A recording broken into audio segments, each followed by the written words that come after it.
Turkish, as that last gentleman just said, it's kind of hard to take because the first half was good from Arsenal. I was like, I haven't seen that all season. Yeah.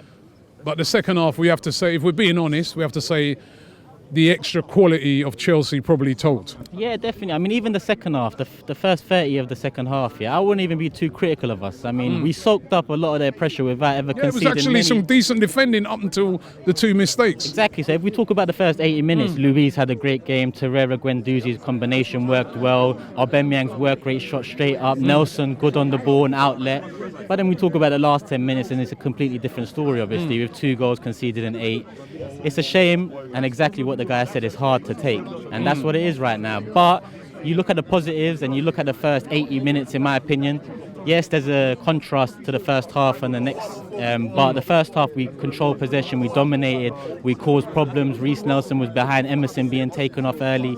Lampard showed some nous there with his tactical changes and whatnot, which something Arteta could have possibly done earlier in the second half, but it is what it is. I don't think he had much to bring on, though. That's the problem with him. Of course, and we got Chambers injured now on top of everything, and Chambers was looking like the shining light in the centre-back for us. Yeah, he's playing well. Do you know what I mean? So obviously we gotta take the positives for now, because it's a big job on Arteta's hands right now. It gets even harder because the next game is Man United.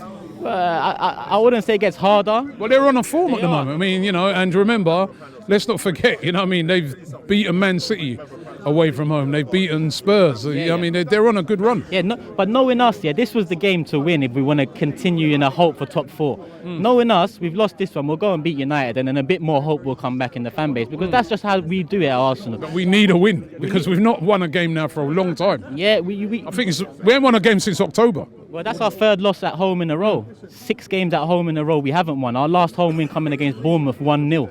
Yeah. So there's big problems at the club, home and away. And I know we do need a win, especially for Arteta, and especially when he talks about convincing the players of his ways. He's totally bang on, because he needs to convince them first before they can convince us as fans. And we need a win for them to be convinced. Like against Bournemouth, we upped the level, the energy was there. And again today, I believe, for the 80 minutes, our level was above what it has been in the past maybe 6 to 8 months prior to Arteta coming in. So there is positive changes to take from this performance. It's just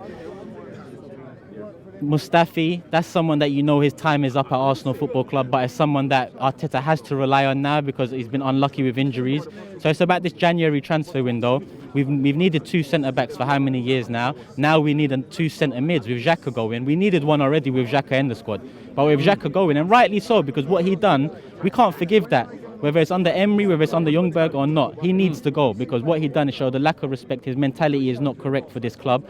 But are we going to fix these problems? Are we going to go in for a Doucouré? Are we going to try and prize Rabiot away from Juventus? Are we going to go and try and get Upamecano? That is important for us now, as more important than a win, in my opinion. It's how we approach this January transfer window.